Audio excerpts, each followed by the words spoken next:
Mumbai underworld की दुनिया में कई नाम आए और गए, लेकिन एक नाम ऐसा था जिसने न सिर्फ पुलिस को चुनौती दी बल्कि खुद अंडरवर्ल्ड के बड़े नामों के लिए एक खतरा बन गया। वह कोई आम गैंगस्टर नहीं था, बल्कि एक पढ़ा लिखा शख्स था जिसे हालात ने अपराध की दुनिया में धकेल दिया।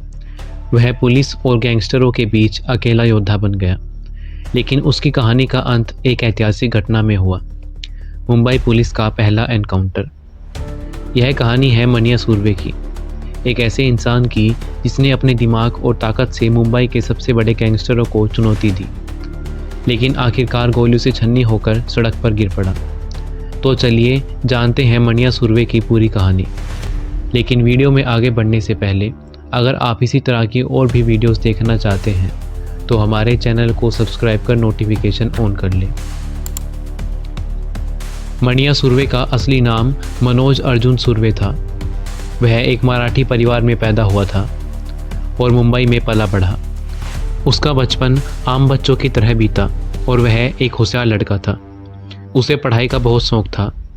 वह कीर्ति कॉलेज मुंबई से स्नातक कर रहा था और भविष्य में एक शिक्षक या सरकारी नौकरी पाने का सपना देख रहा था। लेकिन उसकी किस्मत में कुछ और ही लिखा था। उसका सौतेला भाई भाऊ पहले से ही अपराध की दुनिया में था। भाऊ और उसके कुछ दोस्तों ने पूना में एक आदमी की हत्या कर दी। जब पुलिस ने मामले की जांच की तो उन्होंने मनिया को भी आरोपी बना दिया, जबकि उसका इस हत्या से कोई लेना देना नहीं था। 1970 में अदालत ने मनिया को आजीवन कारावास की सज़ा सुना दी। मनिया को पुणे के यरवदा जेल भेजा गया। वहाँ उसने अपनी मासूमियत को साबित करने की बहुत कोशिश की, लेकिन सिस्टम के आगे उसकी एक न चली। धीरे धीरे उसने जेल में खुद को मजबूत बनाना शुरू किया। उसने वासु पाटिल और कुछ अन्य अपराधियों से दोस्ती की जो उसके जैसे ही बेगुनाही का दावा कर रहे थे। उसने जेल में रहते हुए कई किताबें पढ़ी, बॉडी बिल्डिंग की और जेल के अंदर ही अपनी ताकत बनाई। एक दिन मनिया और वासु पाटिल ने मिलकर जेल से भागने का प्लान बनाया।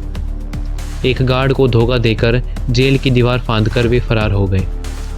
अब मनिया के पास दो ही रास्ते थे, या तो वह छिपकर जिंदगी बिताए या फिर अपना नाम बनाए। मनिया ने दूसरा रास्ता चुना, अंडरवर्ल्ड पर राज करने का। जेल से भागने के बाद मनिया ने कुछ पुराने दोस्तों से संपर्क किया और एक नया गैंग बनाया। उसके साथ वसंत ढोबले, अशोक गायकवाड़ और दयाराम जाट भी जुड़ गया। मनिया ने जल्द ही अपना पहला काम किया, एक बैंक में बड़ी डकैती डाली। उसके बाद उसने सोने के बड़े स्मगलरों को निशाना बनाना शुरू कर दिया। इसने उसे न सिर्फ पुलिस बल्कि अंडरवर्ल्ड के बड़े नामों दाऊद इब्राहिम, हाजी मस्तान और वरदराजन मुतलियर का दुश्मन बना दिया। 1981 में मनिया सुर्वे ने दाऊद इब्राहिम के एक करीबी आदमी समद खान को दिन दहाड़े मार दिया। यह पहली बार था जब किसी ने दाऊद को खुली चुनौती दी थी। दाऊद गुस्से में आग बबूला हो गया और उसने मनिया को ख़त्म करने की कसम खाई। अब मुंबई में दो गैंग्स के बीच खुली जंग छिड़ चुकी थी, दाऊद इब्राहिम बनाम मनिया सुर्वे। इसके बाद मनिया और दाऊद के लोगों के बीच अनेक शूट आउट हुए। कई बार पुलिस भी इनके बीच फंस गई। इससे पुलिस को एहसास हुआ कि अगर मनिया को नहीं रोका गया तो पूरा मुंबई खून से लाल हो जाएगा। मुंबई पुलिस ने तय किया कि इस गैंगवार को ख़त्म करना होगा। इसाक बागवान नाम के एक अफसर को मनिया के खिलाफ ऑपरेशन की जिम्मेदारी दी। उन्होंने अपनी टीम के साथ मनिया की हर हरकत पर नज़र रखनी शुरू कर दी। 11 जनवरी 1982 मनिया अपने कुछ साथियों के साथ वाडला के एक बस स्टॉप पर खड़ा था।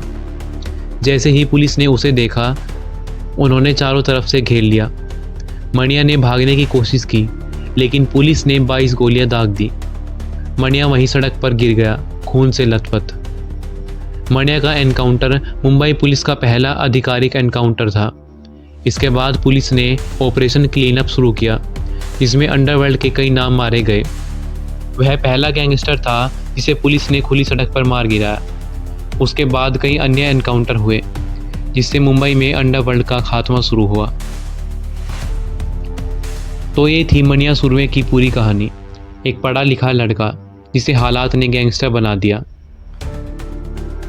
आपकी इस मुद्दे पर क्या राय है कमेंट बॉक्स में ज़रूर बताएं और ऐसी ही और वीडियोस के लिए चैनल को सब्सक्राइब करें।